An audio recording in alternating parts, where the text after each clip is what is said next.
So we have two case studies for you today. The first one is from the Connecticut Green Bank, as I just mentioned before, Isabelle Hazlewood.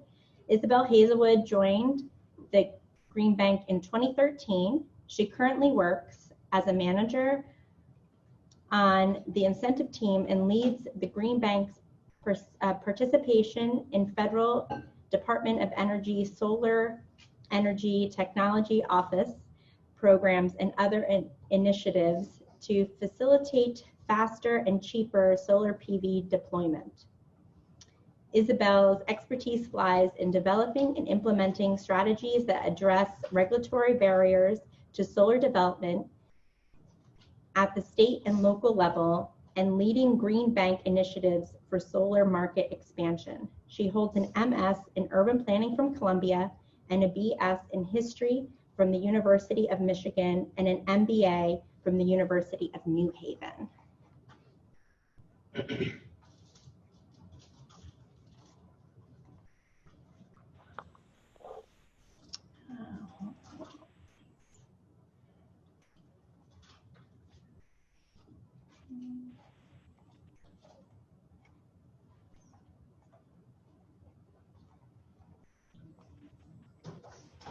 Okay, Isabelle, you are now the host. So if you want, you can start to share your screen.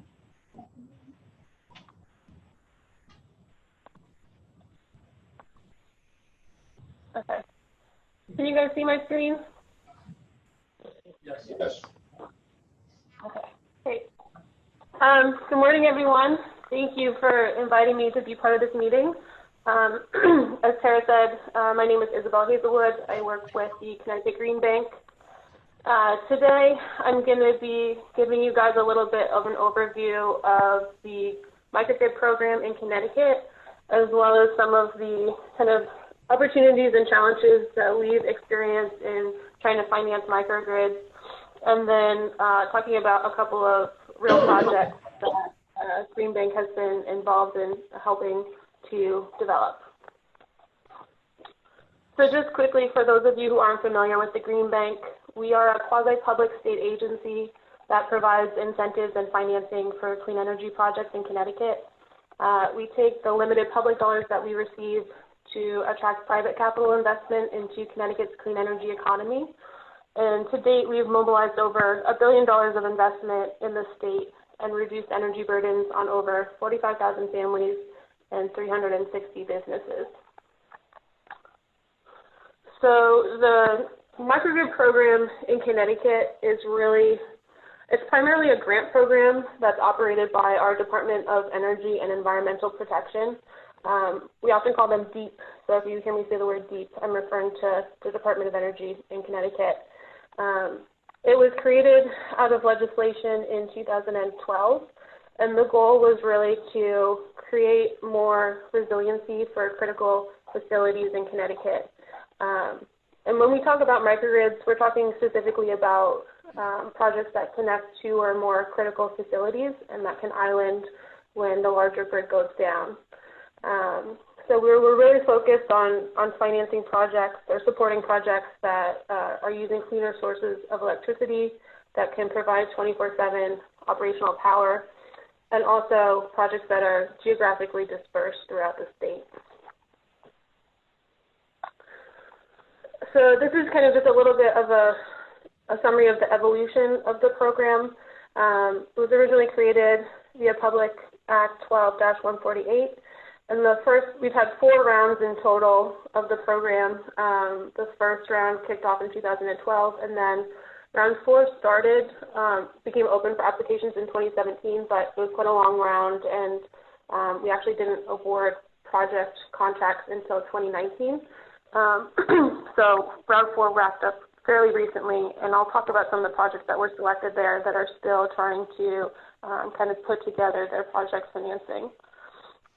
But rounds 1 and 2, we're really focused on resiliency, which is a theme that's carried on throughout. But the funding was primarily directed at covering the design, engineering, and interconnection infrastructure costs that are associated with actually putting a microgrid together. Then in round 3, we have a virtual net metering program in Connecticut, but it's only available to state, municipal, and agricultural properties. And every year it's significantly oversubscribed its kind of annual capacity allotment. And so through a second public act, we actually expanded net metering to make it available to facilities that were part of a microgrid. And the act also allowed municipalities to distribute electricity across the street, which we had found was a fairly significant technical barrier to some of the projects that had applied for funding in rounds 1 and 2. And then in round 4, the program actually expanded the funding available to cover Class 1 and Class 3 generation sources. So previously, there wasn't any grant funding available for the actual generators themselves, only the design, engineering, and infrastructure costs. So in round 4, you could also get funding for generation and battery storage. So round 1 of the program was actually a pilot round, and there was $15 million of program funding available in that round. The projects were limited to a maximum grant of $3 million, and there was no limit on the amount of funding you could get per kilowatt for design, engineering, and infrastructure costs. In rounds 2 and 3, the program kind of moved out of a pilot phase into a more permanent program, and had an annual, or each round had a total funding allocation of $30 million with still a maximum grant of $3 million. And then DEEP also implemented a cap on the amount of funding per kilowatt of generation in the microgrid, so that they capped it at $7,000 per kilowatt for design, engineering, and infrastructure costs, to make sure that we were selecting more cost-effective projects through the program. And then in round 4, as I mentioned, the funding was expanded to allow for grant funding for generation and energy storage. So the total amount, total grant amount that each project could receive was expanded to $4 million, but the $7,000 per kilowatt cap was still in place for the design and engineering costs. And then we also implemented a $250 per kilowatt cap on funding for Class 1 and 3 generation, and $1,000 per kilowatt cap on energy storage.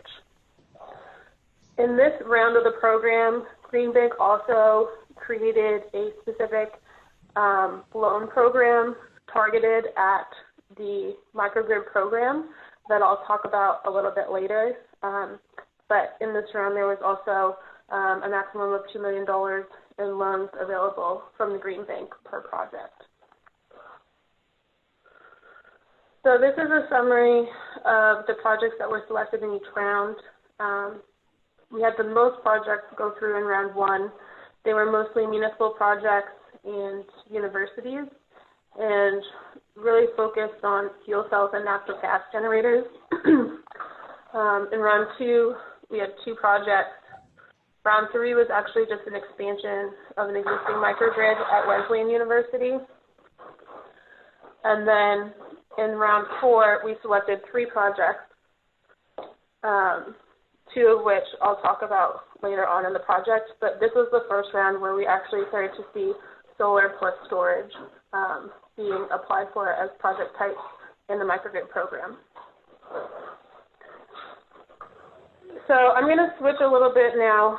That was kind of the program structure that we're operating in with the DEEP microgrid program, which is primarily a grant program. But then in terms of funding costs associated with the microgrid outside of the funding that's available from DEEP,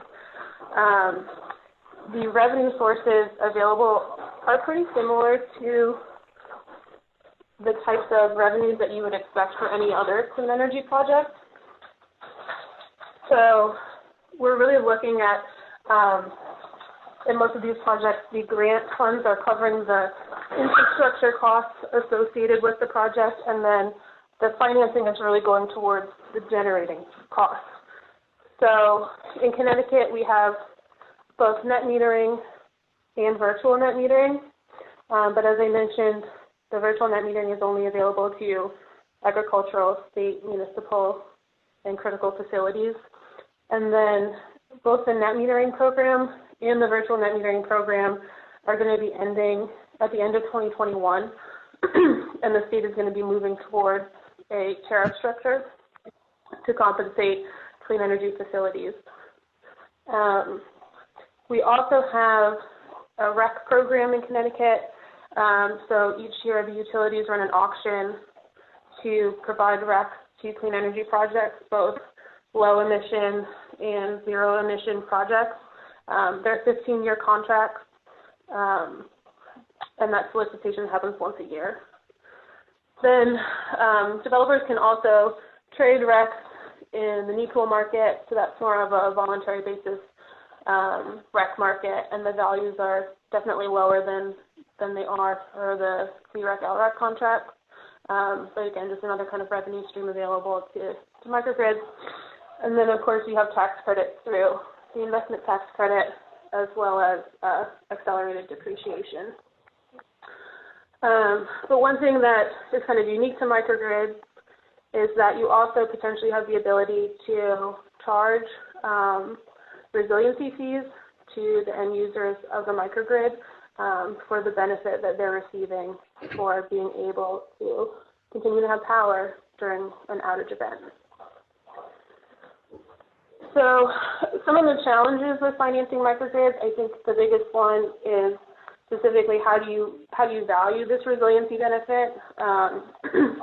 We all know every municipality or other entity who's wanted to move forward with a microgrid project knows that there is value to both their facilities as well as the community for participating in a microgrid.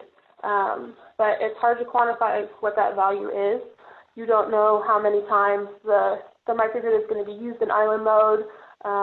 You don't know, how many members of the community are going to be able to benefit from having the microgrid in one of those situations. And so it can be challenging to figure out what that value is and what customers are willing to pay for having that available to them. And then kind of some of the more nuanced challenges specifically to the way that microgrids are often designed and the way that they function is that you're often linking one or more different types of generator technologies, whereas traditional clean energy project finance, you have usually one generator, one off-taker. It's pretty straightforward. But when you're combining solar with storage, with a fuel cell, those different technologies may have different revenue streams and opportunities, and so trying to figure out how you can capture all of those values and incorporate that into a capital structure for them can be a challenge. Along those same lines, you may also have different types of customer types participating in the microgrid.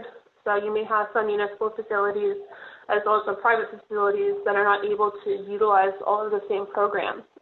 So the municipality may be able to take advantage of virtual net metering, with other customers participating in the microgrid may only be able to utilize regular net metering.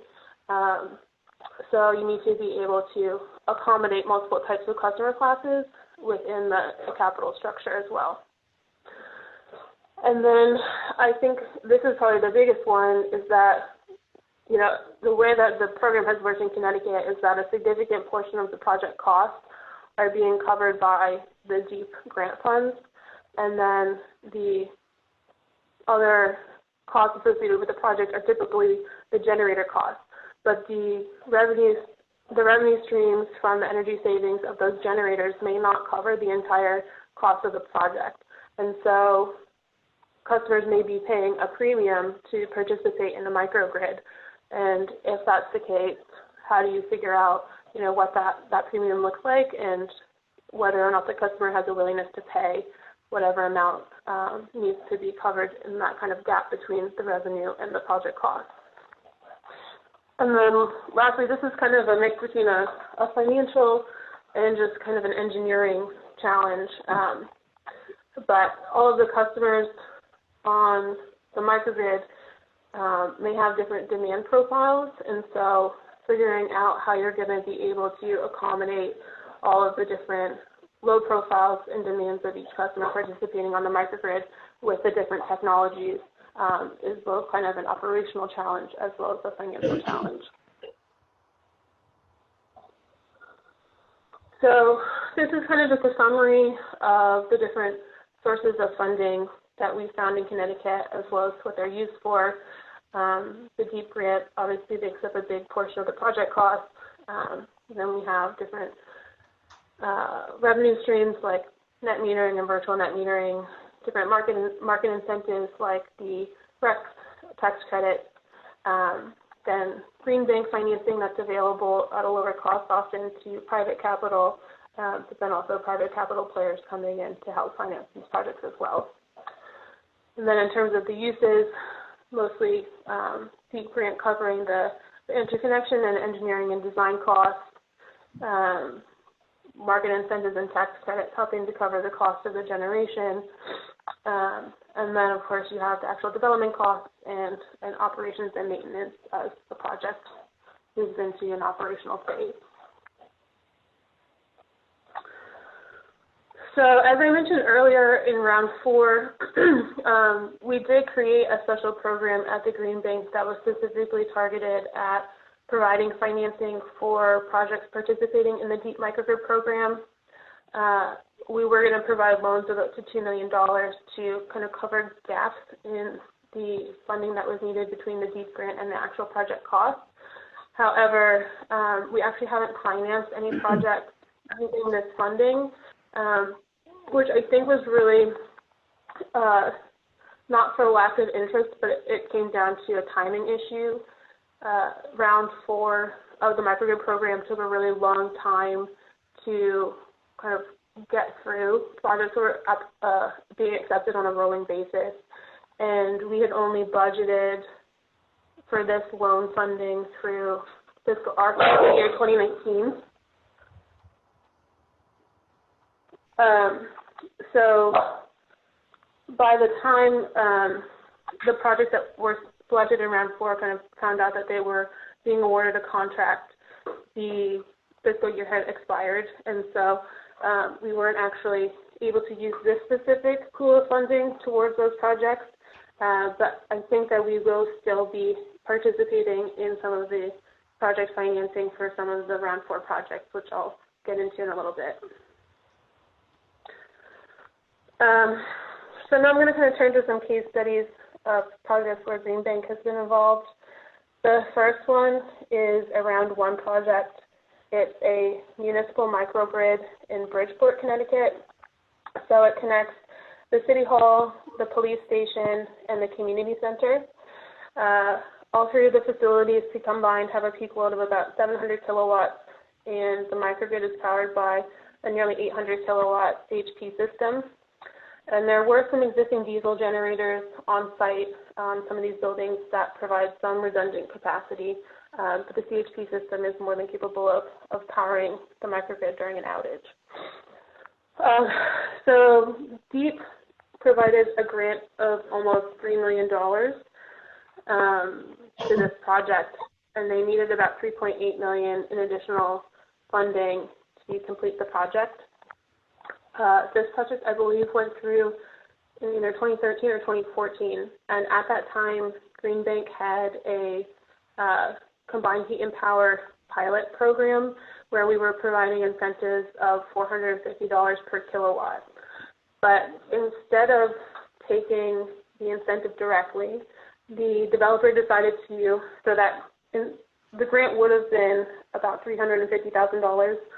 Instead of taking the grant directly, the developer chose to use that funding to buy down the interest rate on a $500,000 loan from the Connecticut Green Bank.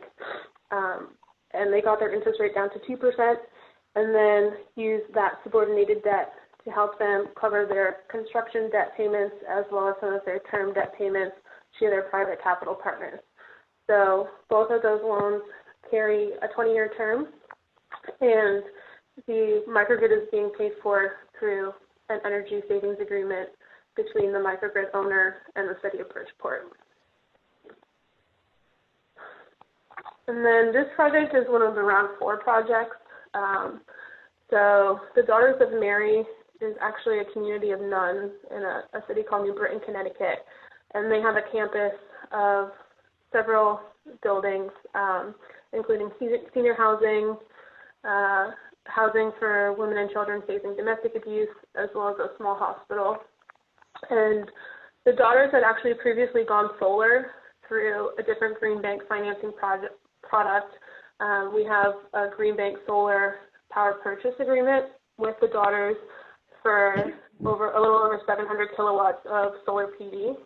But they decided that they wanted to turn their campus into a microgrid. So they're going to be adding some additional solar, about 420 kilowatts of new solar to the campus, as well as 400 kilowatt battery storage systems and a 22 kilowatt natural gas generator. DEEP awarded the project a grant of about $3.8 million, but they still have $1.6 million in project costs that need to be financed. So that is currently under development, and I'll talk about that in a second. But just to give you guys a sense of kind of the benefit that the microgrid provides to the Daughters, this is a summary of what they have right now in terms of their ability to generate power during an outage event.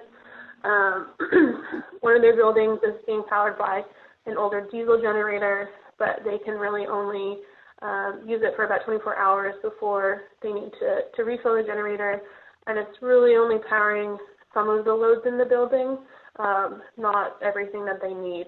So with the new microgrid, they'll be able to cover all of those loads for an unlimited amount of time and cover additional loads that weren't served by the diesel generator. Their hospital for special care had no backup power. Again, they'll be able to serve that whole building. The Prudence Crandall Center had a diesel generator, but again, could only go about 24 hours before it needed to be refilled. And that was only if the Daughters manually reduced the loads in that building. So with the new microgrid, they can carry the whole building for an unlimited amount of time, and a similar situation with their St. Lucian's residents. So although they did have some backup capabilities prior to the microgrid, it wasn't meeting all of their needs during an outage event, whereas with the new microgrid, they'll be able to cover all of their loads for an indefinite period of time. And it's going to be the first microgrid in Connecticut to be able to island via solar and storage, which is pretty neat. So this is a breakdown of the project costs and what's being paid for out of the DEEP grant versus private capital partners. About 70% of the total project costs are being covered by the grant. The majority of that, about $3.4 million, is going towards the infrastructure costs to actually put the microgrid together, and then about $380,000 are going towards the batteries, so about half of the total cost for the batteries. Then in terms of additional funding needed, you have a little bit of cost for some outstanding infrastructure upgrades, the other half of the battery cost, about $170K for the natural gas generator, over $800,000 for the new solar PV, and then they put in a 5% contingency reserve in the event that project costs run over their estimates. So in total, 30% of the project needs to be financed through private capital.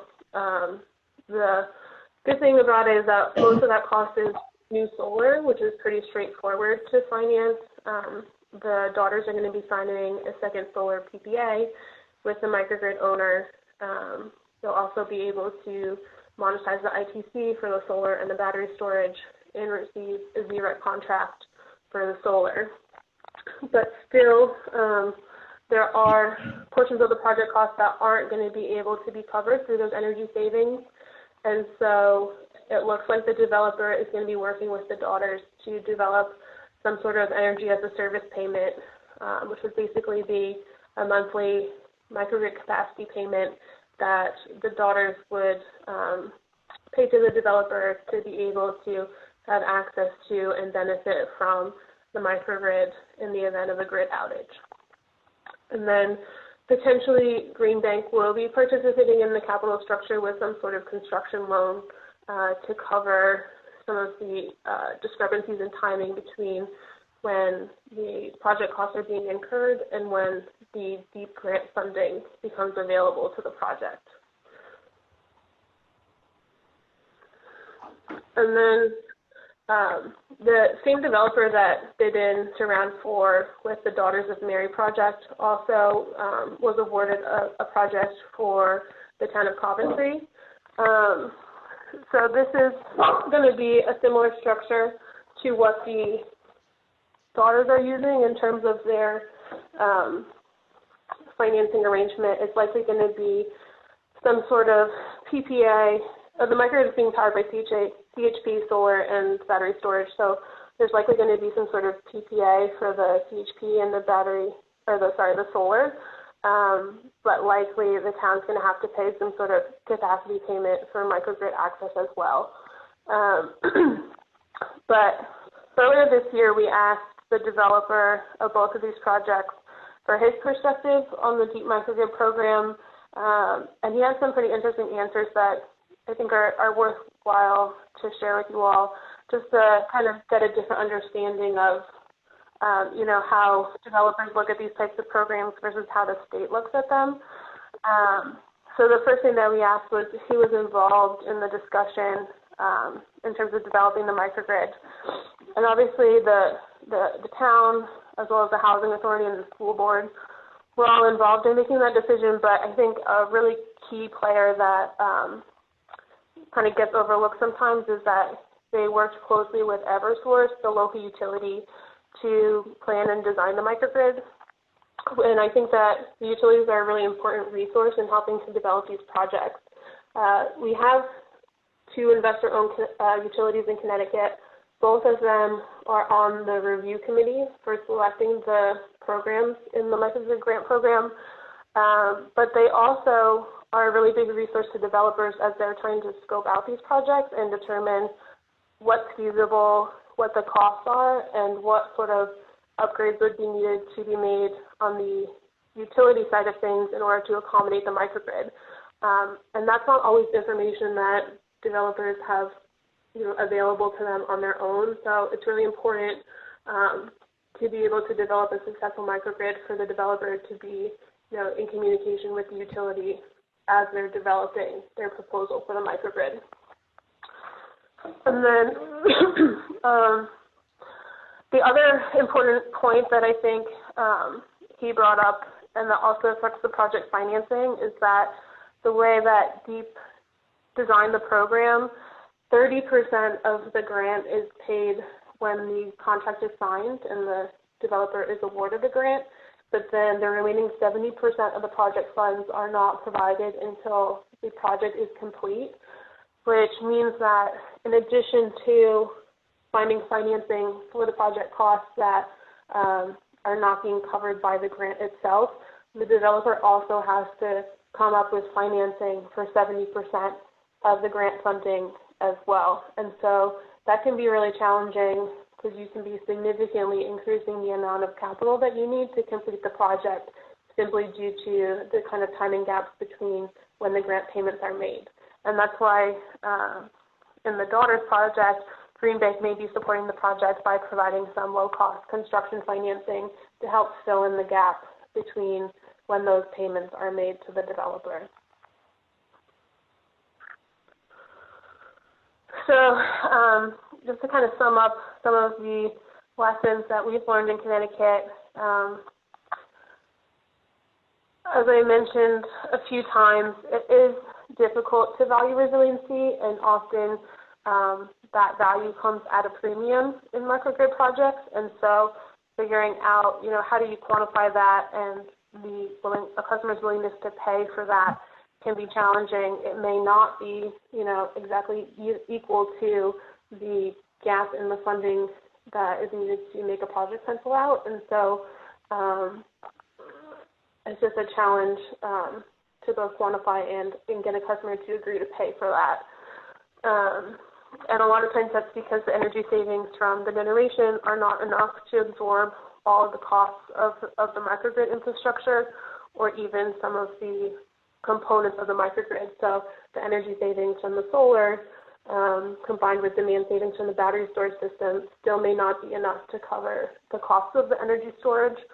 And really, without the deep grant funding, I don't think that any of these projects would be able to move forward, because the infrastructure costs of putting the microgrid together can be so high that without that grant funding, there would just be no way to finance all of those costs through the existing revenue streams for the microgrid. And then lastly, each one of these projects is different. As we spoke about, there can be different generating technologies involved.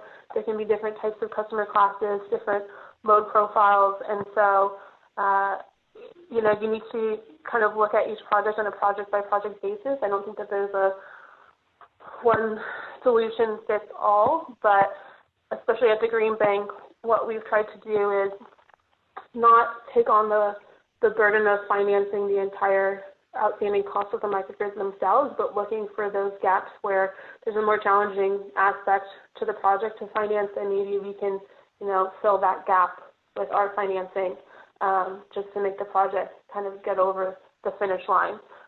So things like that construction financing, or providing, lower interest rate through an interest rate buy down to provide longer term financing to help the developer pay for some of their other long-term debt on the project, are ways that we've tried to be creative in using our capital to help these projects move forward. So that's all that I had.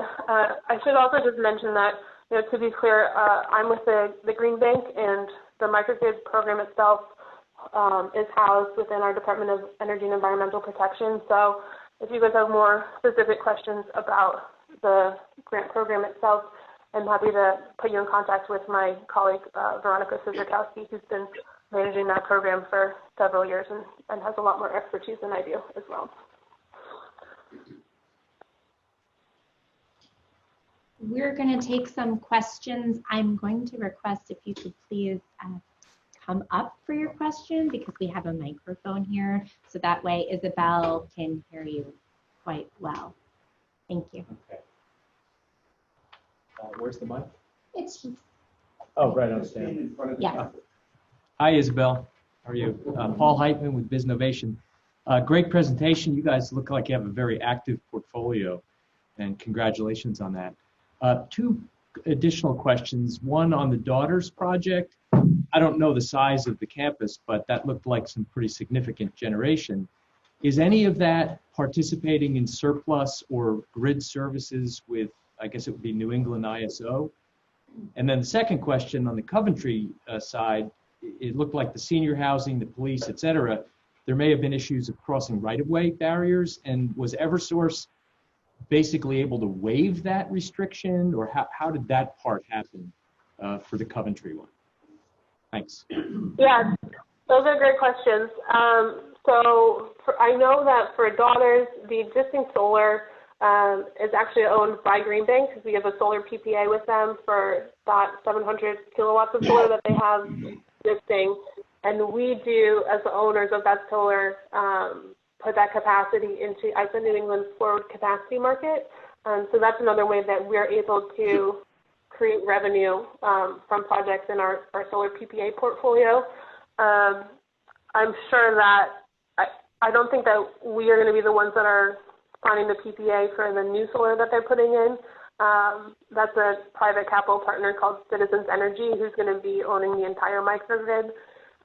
So they'll likely do the same thing with that additional capacity that they're putting on the site. And then for your second question, yes, there was a right-of-way issue for the Coventry project, and they were able to work that out working directly with Eversource. I don't, off the top of my head, know all of the specifics because I wasn't directly involved in the conversation, but it was something that they had to work out with the local utility. Okay, thank you. Any other questions? No? Thank you, Isabelle. I guess you did a pretty thorough job. We're going to have a short coffee break for 15 minutes and then reconvene. Thank you.